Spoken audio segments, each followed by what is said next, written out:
If you're trying to talk yourself out of anxiety, it's not going to work. Because anxiety isn't some strange emotional problem. No one knows where it came from. It's a problem with where your attention is pointed. Incredible, right? You probably never heard this. Anxiety is caused by where your attention is pointed. Because your attention can only face two possible directions: inward at yourself or outward at your environment, the world around you. And the exact second your focus flips from the outside inward, something unusual starts to happen. It automatically forces your brain to judge your current situation against where you feel you're supposed to be. And when you fall short of that obligation, that's what physically creates the bad feelings that you call anxiety. You must be familiar with these feelings, right? Mainly right around here. And it feels terrible. Sometimes it makes you feel nauseous, like you want to vomit. That's anxiety. So I'm going to show you exactly how this internal cycle works and how to change the direction of your focus to stop it completely. Incredible. No drugs and no ridiculous tapping EFT or whatever the heck it is, or following dots or pencils left and right. You've probably seen all those things. They do not work. You know they don't work. And whatever trivial or modest results, temporary though they may be, that anyone would get doing any of those kinds of therapies, I want you to know that it's because they are having an effect on attention. Incredible. And those people doling out the therapies don't even know that. Let's go on. Let's continue. I'm going to give you the whole thing right now. If you know anyone that's got anxiety, please share this with them. Let's go over some core definitions first. It's going to be nice and simple, okay? I want you to understand the difference between self-consciousness, self-awareness, and self-focus. Let's do that first. I think it's important. So self-consciousness is actually an enduring personality trait. And it's an attentional trait variable. And it's actually self-consciousness is associated with stress vulnerability, anxiety states, and depression.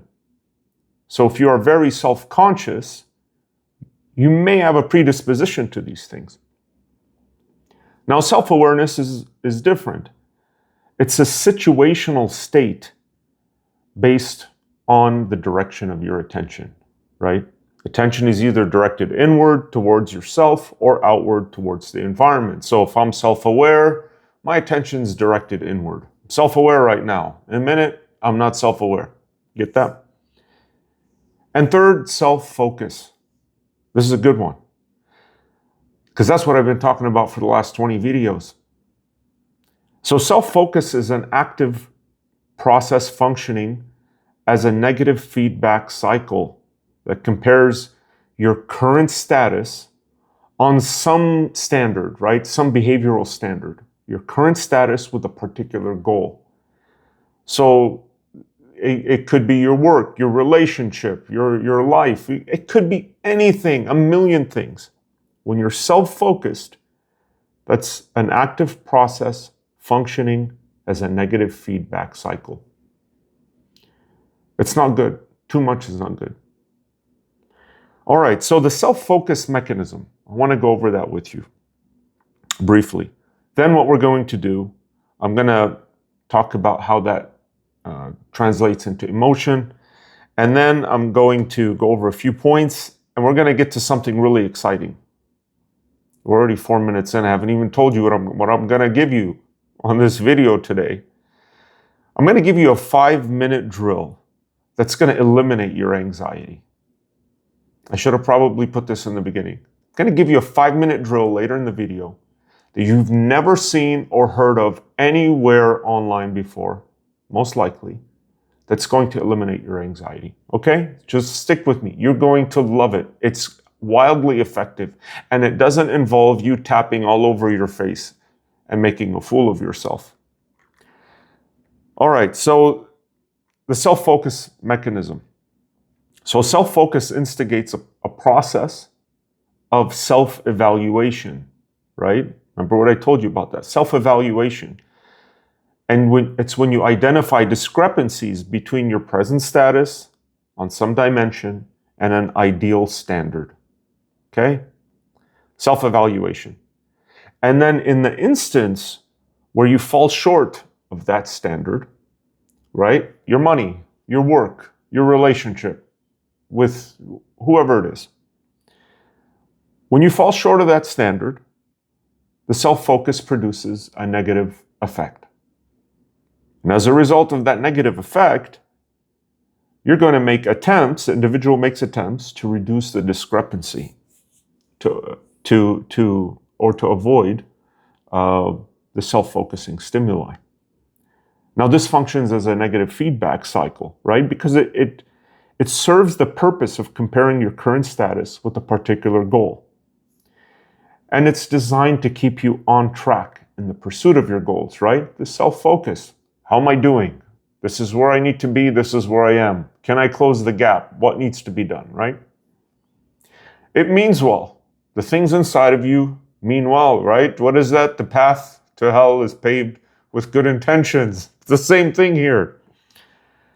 So, how does the gap dictate the emotion? So, some specific motivational and emotional states, right? Emotional states, feel terrible, you feel bad, feel nauseous. Oh, this anxiety is killing me. They're influenced by the magnitude and by the accessibility and the type of discrepancy that exists between your self-concept and self-guides. Okay? So if it's a money issue you've got, if it's a career issue, a business issue, a problem with your partner, your kids, whatever it is, so you have this discrepancy, and your emotional state, it's going to be influenced by the magnitude, right? What is the importance of this issue that I'm having a gap in? How accessible is it? Meaning, how easy is it to come up into the top of my mind, right? Am I accessing this every few minutes or, once every blue moon, right? So if it's very accessible, it means it's a problem that's just constantly in your mind. And the type of discrepancy, right? So is it a large problem? I'm short a ton of money. How am I going to pay rent? This kind of thing. The magnitude, accessibility, and the type of discrepancy. So that leads to a path to two very significant and negative emotional states. One of them is anxiety, and the other is depression. So the anxiety, I want you to understand the difference between these two. I'm putting it in a nutshell for you. Anxiety is associated with actual versus ought to. Actual, I oughta, right? I ought to have this, have done this, be this way. Discrepancies, actual versus ought to, discrepancies. That's what anxiety is associated with.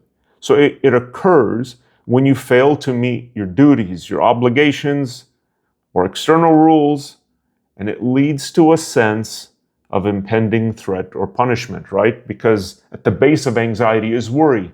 I'm worried about impending threat or punishment.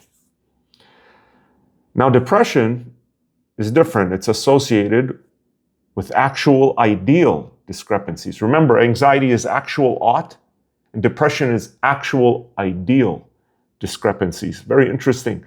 Meaning that depression occurs when you fall short of your own personal hopes, wishes, and aspirations, and that leads to a sense of failure or loss. So at the base of anxiety is worry, right? Because of an impending threat or punishment in the near future. And depression is basically when you fall short and it leads to a sense of failure or loss. Okay, so depression is an actual ideal discrepancy, Anxiety is an actual ought discrepancy. Very interesting. I'm going to go over some talking points with you real quick. It's going to be very interesting, very quickly. And then I'm going to share this 5-minute anxiety killer. Not just anxiety, right? Any type of depressed feelings, whatever it is, worry, rumination, anything of the sort. Okay, depression, anxiety, worry, rumination. I'm going to give you a 5-minute exercise that you could do anytime, and it's going to have an immediate positive effect. And you're not going to tap all over your face. All right, a few talking points. Attention, right, can be directed inwards towards yourself or outwards towards your environment. And heightened self-focus is an intentional trait variable, and it's associated with vulnerability to anxiety states and depression. Okay, self-focus. I really strongly recommend you go through some of the most recent videos and see what you're interested in watching. It's related to this. Okay, self-focus creates a process of self-evaluation and that identifies with discrepancies between your present state and an ideal standard. Great.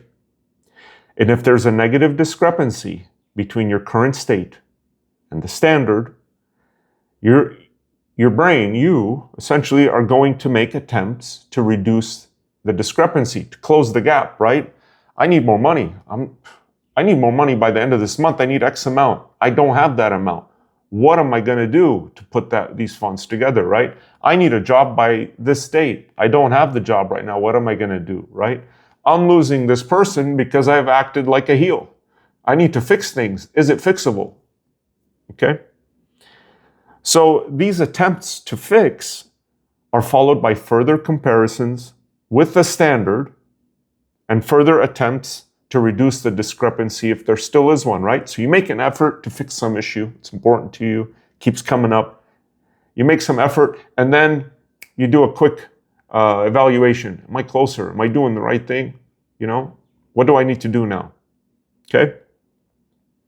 Now, you exit that cycle when you meet the standard, right? So you meet your financial objectives, you get the job, you get the woman or man, you're great. Or your children or parents are happy with you, great, problem solved. Now, you're going to get a negative effect, negative feeling, when you perceive there's a low probability to reduce the discrepancy. Okay, so no matter what you do, despite all of your positive efforts, you're not closing the gap. You're not making any headway, right? So you're going to feel bad. The negative effect ensues. Okay? If you have a low expectation to close that gap, to reduce the discrepancy, to solve the problem, it's going to result in your behavioral withdrawal from the situation. You're going to stop making an effort. And if that's not possible, you're going to mentally disengage. Okay? Now, this self-discrepancy approach, it accounts for your vulnerability to specific motivational and emotional states, right? Again, we said based on the magnitude, the accessibility, and the type of issue. All right, great. We're getting into now the 5-minute exercise I've created for you. And this is just for you to get a little taste, a little example of what we do in the members section of the channel. Okay, we have a really effective attention control training program. We're going to give you just a little sampling of that with this 5-minute exercise. We do a whole lot more, but this is just for you to get your feet wet. And you get to see the results right now. In a few minutes, you'll get to do this. So this 5-minute exercise I'm going to give you, that's going to immediately have a positive effect on your depressed feelings, on your anxiousness, or any other bad feeling you're having right now, because those are based on what you're paying attention to in your mind, right? That's exactly what it is. I don't care if you have a million bad thoughts. If you're not paying attention to them, remember, it doesn't matter. If you have a million bad thoughts and you're not paying attention to any of them, it doesn't matter. If you have one bad thought and that's all you focus on, it's going to ruin your day. So your working memory has a strictly limited processing capacity, right? You've probably felt that or brushed up on that in the past.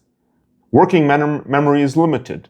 Your cognitive resources, your ability to process things are limited. If you've learned anything, you know you've hit up against that limit. So if you've got anxiety right now or depressed feelings or whatever, this mental process you've got, right? Whether it's for depression or anxiety or whatever it is, this mental process is hogging up your processing, your cognitive capacity. And because attention is a binary switch, right? Attention, it can only point inward at yourself or outward at the environment. Watch, this is so crucial. It's so crucial. If we repeat this 1 billion times, it's not enough. I really encourage you to watch every single one of these last 20 videos or so, because if you learn this once, it's not enough. Attention is the most important thing, one of the most important things on earth, your attention. So your attention can only point inward or outward at the environment. And usually, and it's exclusively that. It's either this or that, right? You can't do both. Your brain is actively track multiple. Okay, so I don't want to skip too far here. This exercise I'm going to give you, it forces your brain to actively track multiple external sounds in your working memory.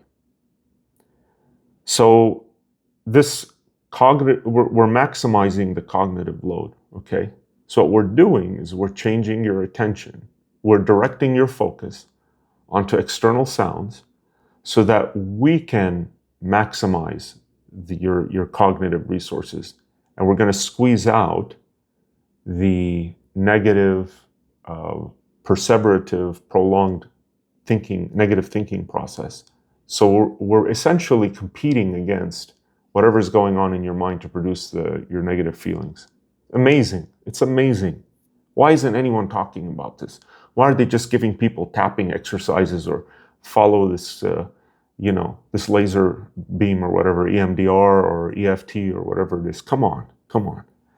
They just get views. It's just ridiculous.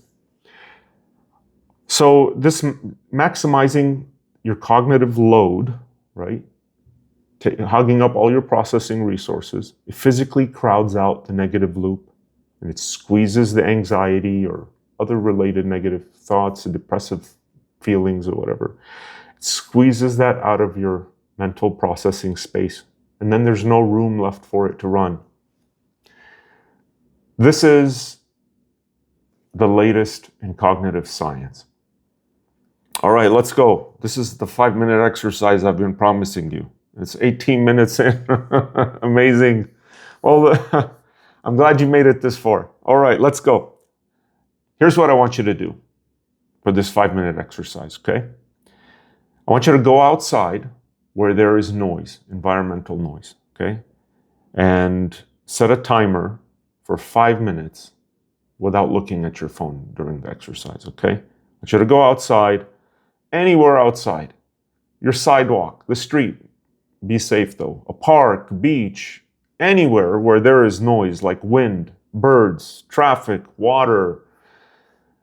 Inside, if you've got some noise in your environment, it will be sufficient, but there have to be multiple. There's got to be a lot, like, the AC, some water running. We don't want music.